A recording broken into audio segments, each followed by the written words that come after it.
হবে, পানি আরও লাগবে। কারণ যখন চাউল দিব তখন আর পানি দিব না, একসাথে পানিটা দিয়ে দিব।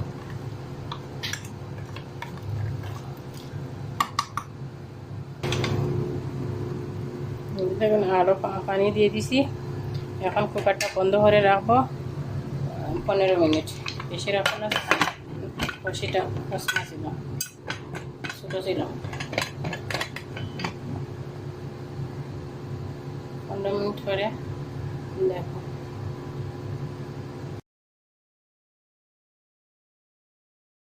দশ মিনিট হয়ে গেছে। এখন আবার আসলাম, প্রেসার কুকারটা বন্ধ করেছিলাম, খুলে দিছি।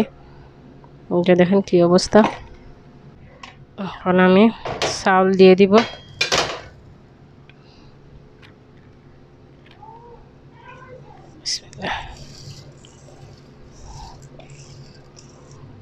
চাউলটা আগে ধুয়ে ভালোভাবে পরিষ্কার করে রাখলাম। হচ্ছে বাসমতি চাউল, এখানে আবুকার চাউল, আর এটা ভালো হয়, জড়জড়ে হয়।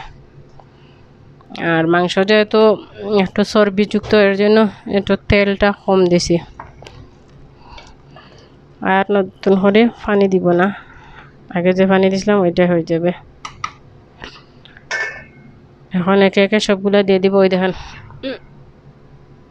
টমেটোটা দিয়ে দিছি, কাঁচামরিচ, টমেটো, ক্যাপসিকাম, অল্প পরিমাণ লেবু, অল্প টক হবে।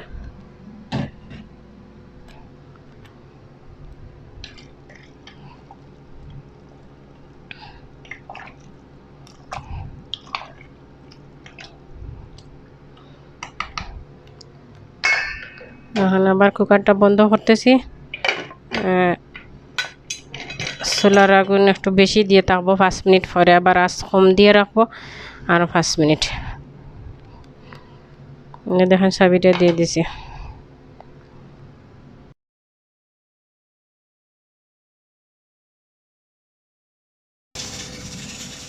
দেখুন 5 মিনিট, চুলার আঁচ বেশি ছিল, এখন আবার অল্প আঁচ দিতেছি 5 মিনিট হয়ে যাবে। এখন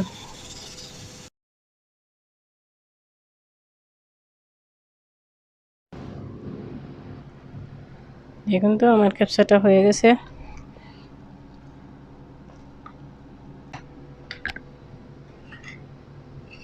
আপনাদের সুবিধার্থে একটু দেখাই দিতেছে। আপনারা এইভাবে রান্না করবেন, খাবেন। আর যদি আমার খাবারটা পছন্দ হয় তাহলে আমার চ্যানেলটা সাবস্ক্রাইব করবেন এবং কমেন্ট দিয়ে জানাবেন, লাইক শেয়ার করবেন। একবার ট্রাই করবেন সবাই।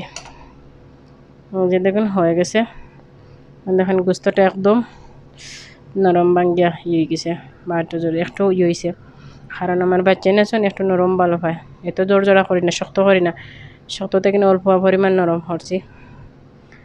এইভাবে দিয়েছেন, খাইতে অনেক স্বাদ হয়। আপনারা আবার ট্রাই করবেন। আর যদি পছন্দ হয় আমার চ্যানেলটা সাবস্ক্রাইব করবেন। ওকে, থ্যাংক ইউ।